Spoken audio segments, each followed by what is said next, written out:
দিবানিশি তোমার এই মোবাইল নিয়ে অস্থিরতা, এর পরিণতি কি বা তুমি কি করো লোকেরা বোঝে না। হয়তো তোমার এই বিশ্রী চুল দেখা, তোমার এই সন্ত্রাসী মার্কা চেহারা দেখা, গাদ্দারের মতো চেহারা দেখা এই সমাজ হয়তো ভয় পায় তোমারে, হয়তো তোমারে কেউ কিছু বলে না। আরে অভিশপ্ত তোর মা তোরে কিছু বলে না, তোর বাপ তোরে বলে না, কিন্তু কারো কলিজার ভিতরে তোমার প্রতি এক বিন্দু সম্মান নাই।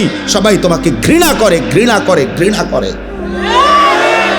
বেনামাজিকে এই সমাজ ঘৃণা করে, বেহায়াকে এই সমাজ ঘৃণা করে, নারীর পিছনে যে হাঁটে তাকে মানুষ ঘৃণা করে, উলঙ্গ ছবি আর অস্থির দৃশ্য যে দেখে মানুষ তাকে ঘৃণা করে।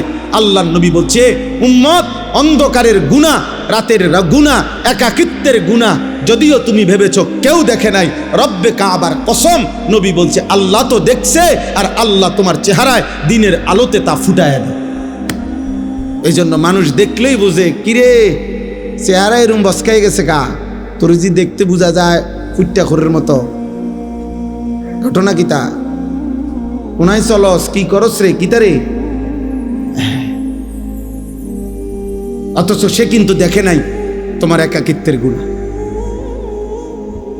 তোমার একাকিত্বের গুনাহ। তুমি হয়তো রাত জেগে দরজা বন্ধ করে হারাম ছবি দেখেছ,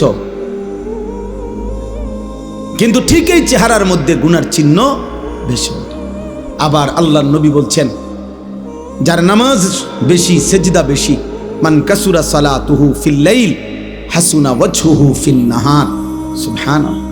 নবীজি বলছে, রাতের একাকিত্বে যার নামাজের পরিমাণ বেশি, তাহাজ্জুদের সেজদা, দিনের আলোয় আল্লাহ তার চেহারার উজ্জ্বলতা বাড়িয়ে দেন আরো বেশি, আরো বেশি বাড়িয়ে, আরো বেশি বাড়িয়ে। ইন্না নাশিআতাল লাইলি হিয়া আশাদ্দু ওয়াতআন ওয়া আকওয়ামু কিলা। আল্লাহ বলছে, রাত্রি জেগে আমার যে বান্দা তাহাজ্জুদ পড়ে, ফজর পড়ে, ঘুম থেকে জেগে এই সেজদা তাহাজ্জুদের, ফজরের, আল্লাহ তাআলা বলেন এর মাধ্যমেই তার অন্তরের হারাম চাহিদা, কুচাহিদা, মন্দ কামনা বাসনা, কুপ্রবৃত্তি সবচেয়ে বেশি দমন হয়।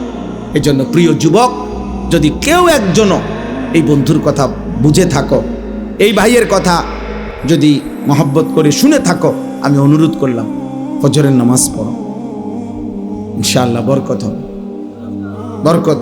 বুজুর্গানে দিন বলছে, এই শেষ জামানার কোনো মুসলমান ফজরের নামাজ নিয়মিত পড়বে, ইনশাআল্লাহ ফজরের নামাজ পড়বে, একদিন ফজরের নামাজ পড়ে